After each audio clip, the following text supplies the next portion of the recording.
can't cut out our Chipotle. So, yeah, obviously a exciting time of year. The Big Ten tournament is always special. I think it's one of the great sporting events.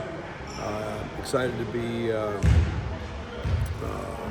moving forward. I thought we ended this season on a really positive note. Obviously a 13-1 run to end the game.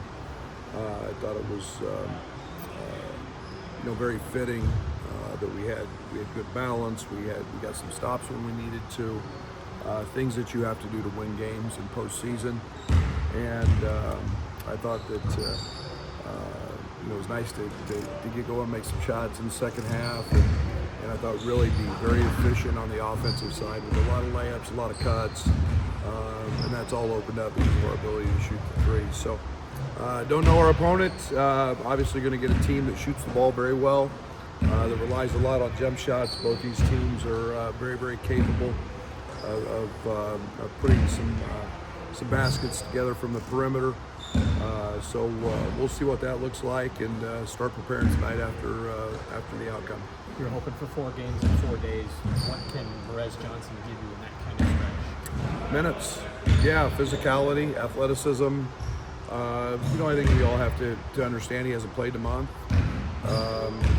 So there's some he's a freshman.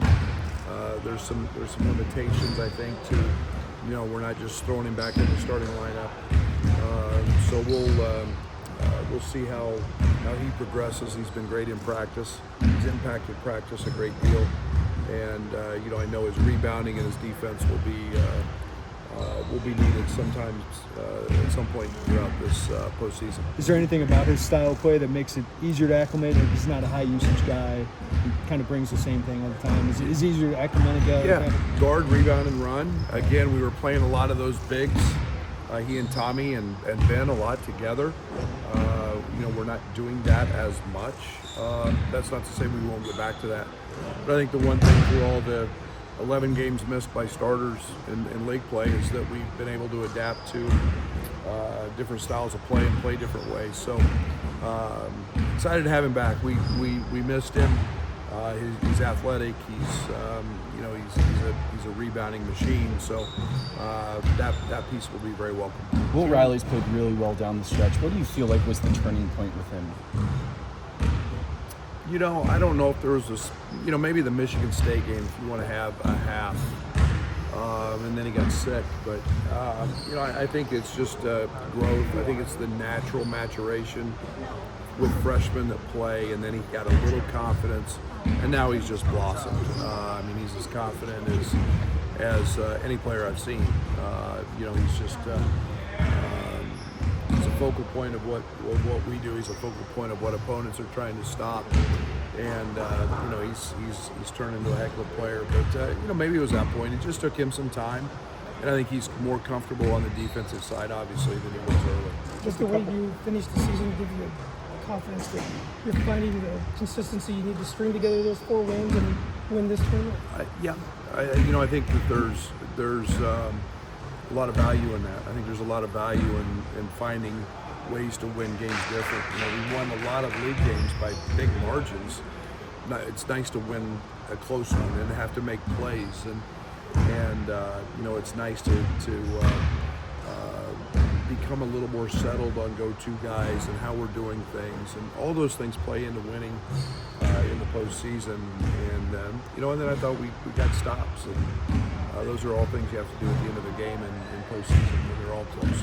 Just a couple more on Perez. Is there any minute restriction, or is that conditioning based for him? Conditioning based, okay. And he's been working really hard at the conditioning piece. We did a lot of up and down early in the week.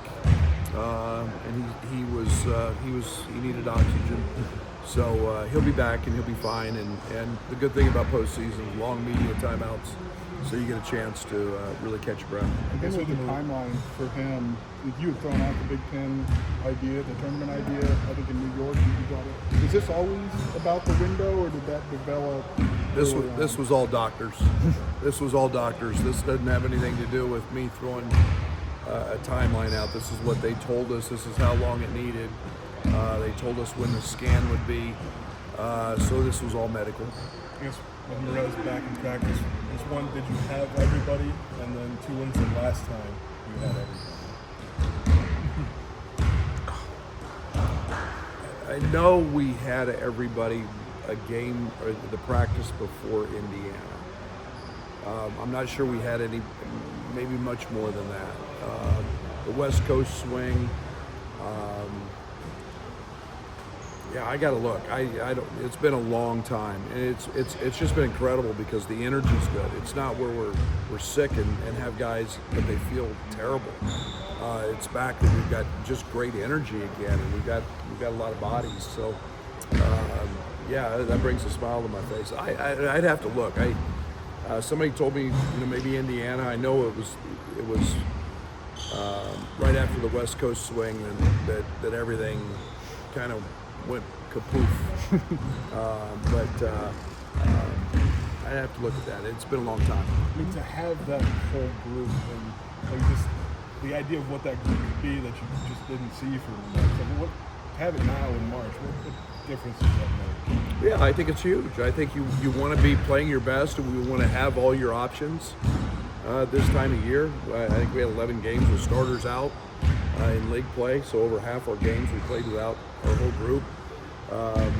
That's unfortunate, but I know we're really, really good when we have them all, and that doesn't mean anything now. It means we've got to compete, we've got to play hard, and we've got to be able to utilize all those guys. But it's nice to have the option as a coach.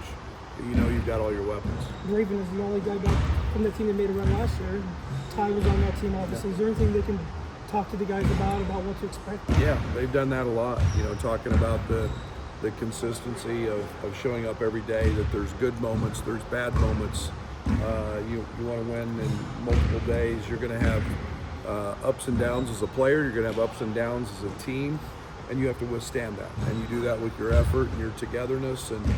And so those guys have been a big help with all that, along with Keaton and RJ. And those guys are valuable pieces from leadership as well. Brad, all three of your guys that won all Big Ten honors or international first-year players. What's the significance of that for you? Well, it makes me feel good that we're recruiting good players. That we know that they all succeeded. I don't think you ever envision that there'll be. I still consider Tommy a freshman, even though the NCAA gave him the label as a sophomore. But the young guys grasp it. They caught on. They had success. They found success. I think that's great for us in the future. That we're going to play young guys. That young guys can come in here and impact our program at a very high level. And I think it's a tribute to our staff. I think it's Adam Fletcher, our nutrition people, that they've put 20 pounds on Will Riley. That Tommy's got abs now. That that KJ's healthy. Came in with tremendous tendonitis and didn't do anything in the fall. And, so I think it's just a tribute to everybody involved that those guys were able to achieve at a high level. And for future recruits out there, it's a pretty positive thing that we've got a lot of good things in place. To dovetail off of that, like you saw last year with Draven, just having more confident in March and pop up and really make a difference. Do you look down your bench this year, whether it's a Wade Davis or a Draven again or something that can happen? Yeah, I'm probably a little more confident this year than I was last year, just from the standpoint these guys have played. Last year we were in a pretty good rut, in terms of these guys were playing. We didn't have to go as deep into our bench. These guys have all had to contribute. These guys have all started at different times. I think we had a stretch of maybe 7 games. We had 7 different starting lineups. So I feel really confident knowing that there's productivity and there's guys that have been there in the moments and had success. So yeah, a lot of confidence there. As a 7th seed, you played the last year. What's your thoughts on 4 games in 4 days? If you can name the favorite in this tournament, let me know. Izzo and I were talking the other day. I don't think there's a favorite. Good luck. We've proven that in league that anybody can beat anybody. I mean,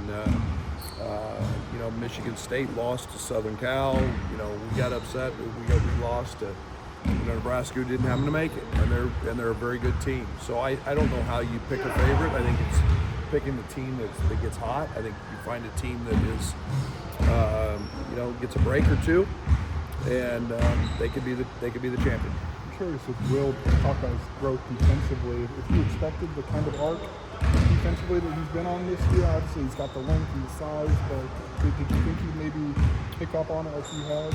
I think we expected some struggles, being that he was 174 pounds when he got here.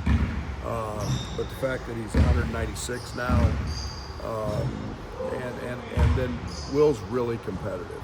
Will's got an ultra competitive streak, so we knew he would get better. And he's exceeded all that. He's done everything that we've asked. He's worked at it. Will likes to win, and that's an area that he's worked extremely hard at getting better at, both guarding the ball and off the ball, and really pleased with his growth. KJ brought up Kylan not being the all-defensive team. I remember a similar conversation we had with Trent and Coleman. I'm curious if you have any thoughts on that. Yeah, it's a joke.